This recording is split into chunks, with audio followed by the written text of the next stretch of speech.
Good morning, everybody. Welcome to this week's edition of Safedefend Live. I'm Phil Nichols. I'm joined with my good buddy, Dr. V, Dr. Vecchi. What's up, Dr. V? How you doing, Phil? I hope your holidays were good. I'm Yeah. excited about the new year, but I'm not real excited about what happened yesterday. Yeah, a lot of craziness already, unfortunately, in 2024, already starting with an active shooter situation, active killer situation in a small town in Iowa. And I know that's near and dear to your heart, not far from where you grew up. That's right. Yeah, I grew up in Des Moines, and Perry's not too far from Des Moines. And it's a small town. It's very rural, probably about 8,000 people. And it's just really sad because a lot of those situations where you're in a rural area, they just don't think it's going to happen. Yeah. They think it's going to be a big city problem, and it's not. It's a problem for everybody, and it just today is kind of a reminder that you got to get your mind right on this. There is procedures, there is processes that you can put in place to actually prevent this stuff. Right now, you're not going to get 100%, but it just seems that this is just another story of people just not knowing or understanding threat assessment and prevention, and people with a response mindset. And we have to get past that. I mean, if you are going to deal with an event, you got to deal with it, and everyone's prepped to do that. But again, what's missing is that left to bang stuff. If you could put up the first slide, I'd like to talk about that again. Yeah, and I think let me get the slide pulled up here. Here we go. There you go, brother. Hey, and so this is kind of just a reminder. I want to start off with a reminder, and I think what I'm going to do is delve into more detail in several aspects of threat assessment and prevention, in addition to response stuff, because nobody does it better than Safedefend when all this stuff doesn't work, and of course there's no guarantee that you're going to stop the violence. But I see a lot of things that are just not being done. And so when you look at these type of attacks, first off, you have to understand that it's not just about responding to them. Everybody hears about the run, hide, and fight, or we like to say escape and evade and engage the offender. And, people are very good at that, right? And there's a lot of good training out there and things like that. What's not so good is the left of bang, before the attack happens. And threat assessment is not magic. Threat assessment is not something that requires someone who can profile someone, who has a crystal ball or understands human behavior. It's nothing more than an investigation. It's nothing more than looking at behaviors that give you the evidence or the facts to bring or to determine a conclusion of, where are we? Is this really a threat? Is the person making a threat, or is the person posing a threat? And it's the posing of the threat that we're concerned with. And it's nothing more than a process of investigation where you identify and you assess and you manage the problem. And it's through that you can prevent these, because these kids in schools, what you usually find out, and we don't know a lot about this event in Perry, Iowa, but what we do know about in this event in Perry, Iowa, is that it was a student, someone who is expected to be at school. He definitely planned and went through a process. This isn't something he just woke up and did yesterday morning. And it all happened within minutes, and the police response was extremely good. It was about 7 minutes is what I understand. But like most of these events, it's over within minutes, usually less than 5 minutes. So if you wait until the response and you don't do things proactive, then you're going to be on your own. And now you're in the situation where you got to deal with, the actual attack. And we want to try to avoid that. Any thoughts on that, Phil? Well, I think, it's all about, it's all about left to bang. I mean, I don't, I think we've covered that to nauseum. Unfortunately, people still are stuck in right of bang solutions. I was talking to a superintendent of schools this week, and it was actually right after the shooting in Iowa at lunch. And this is what they said. I said, it's a shame that people just aren't, doing the things necessary to help prevent these as much as we can. And he said, well, yeah, he said, but part of the problem is every time there's a shooting, we get inundated with emails from people with the latest, greatest solution. And I thought about that for a second, and and we've seen a lot over a decade of Safedefend being around. Excuse me. Apologize. I'm still dealing with a little sickness here, but Safedefend's been around over a decade. We've got the systems and our trainings in literally hundreds of schools all over America. There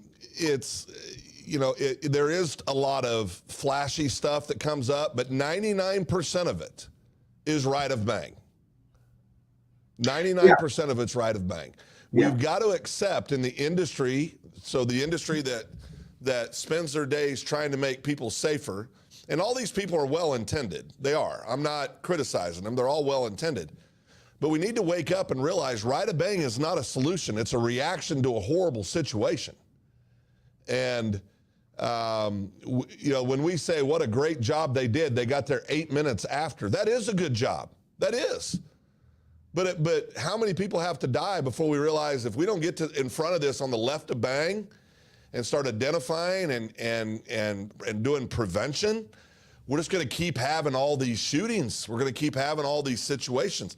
I mean, you and I talked about this, and I know we weren't really going to go in depth on this, but this latest issue in Perry, it's a pump shotgun and a small caliber handgun. So it goes against the narrative. Everybody always talks about the big scary ARs. It doesn't matter what the person has in their hand. When we've got to that point, we got to quit arguing about silliness, and we got to start focusing on solutions. And solutions happen left to bang. Yeah, and you bring a great point, because when we always hear about, connecting the dots, right? Yeah. And if you're connecting the dots based on what type of gun or mental illness or other things, other than the specific behaviors, the pathway behaviors, if you are starting with the indirect or the threat enhancing behaviors versus the core behaviors that everyone does, that's your first mistake in the threat assessment, because you're not going to have an accurate threat assessment. You're going to be spinning your wheels. And one of the things that I'm trying, that I make centerpiece in terms of what I try to bring to this problem, is the fact that it's not about the dots. It's about, or connecting the dots. It's about finding the right damn dots to connect. Correct. And the right damn dots to connect are not mental illness, are not the gun. It's not about anything other than the established pathway behaviors that every single one of these killers go through, which is why I don't really like the term active shooter as much as I like the term active killer, because it's not about the weapon. Now, that said, if you use a gun, of course, you're going to get more impact and more damage. That is, and so gun access is certainly a discussion to have, but it's not the discussion in terms of why these killers or why these attackers do what they do. And I'll just, another prime example, everyone talks about Sandy Hook. That was a watershed moment, right? It was one of those, like Columbine, right? It's up there with that when you talk about school shootings and things like this. Well, people forget that on the very same day that Sandy Hook happened, in China, there was an attack on a school with more casualties than Sandy Hook, and they used knives. Now, there were not more deaths, because obviously the gun is more deadly, but they don't have guns in China, and it never stopped the attack. And so that's what we have to understand, is to get out of this mindset that it's nothing more than you've got someone who's in crisis, and you don't deal with that crisis, especially with kids. And just to your point before, I get just as frustrated with you. I go to these school safety conferences, and of course, Safedefend, we participate in the vendor area, right? And so you have all these vendors, and you're exactly right. And and that guy you were talking to, in terms of getting inundated with the newest gadgets. It's all right of bang or response oriented. You Yeah, got the all of it. bulletproof glass, you got the sensors, and and then how do we add more people and cameras and all this other stuff. But here's the issue again, when you're looking at these type of attacks, they're going to come from basically four areas. It's either going to be a stranger, it's going to be a customer if it's a more like a retail store, it's going to be a student or employee or former student employee or someone associated with that student or employee. Okay. And in school, two things to remember in school shootings, almost every single one of these is a former student or current student. And we're seeing this play out again in Perry, Iowa. The other thing to keep in mind is that if you are planning for the stranger, you're missing about 91% of the real problems. You're only dealing with 9% of the problem. So when you spend all of those precious resources, those limited resources, the superintendents of security people, right? And even human resources people in corporations, right? Even churches, right? They spend all of this money on the very thing that's the least likely to happen, which is going to be a stranger when it comes to at least school violence, right? And so again, it's this response mindset, but even putting your focus on the wrong thing. You can flip up the next slide. I just want to just remind the folks on this, and I'm not going to spend a lot of time on this. I'm going to cover this a little bit more deeper in future Safedefend Live presentations. We have to understand that when you are doing threat assessment, you're trying to stay left of bang. You're trying to prevent or mitigate a potential active killer attack. Okay, we're talking about planned lethal violence. It is a very specific type of targeted violence. This is the people that come to school, come to work, or enter a church with the intention and the ability to kill and destroy people based on some sort of grievance, almost always. And so the grievance is they feel wronged, they feel persecuted. It might even be like an ideology, domestic terrorism, for example. Yep. Okay. It's sometimes a significant loss in their life, relationship, job, or something like this, right? But what happens is that person changes their behavior. Whatever their normal behavior is now changes because they're experiencing a crisis. And when you experience a crisis, you start to do things to fix that crisis. And oftentimes we find out that these people that end up killing have had this crisis for a while. They can't cope. And they have finally got to the point where they believe that no one can help them. And so therefore violence becomes the answer. That's stage one. That is the dot you have to pick first to start connecting.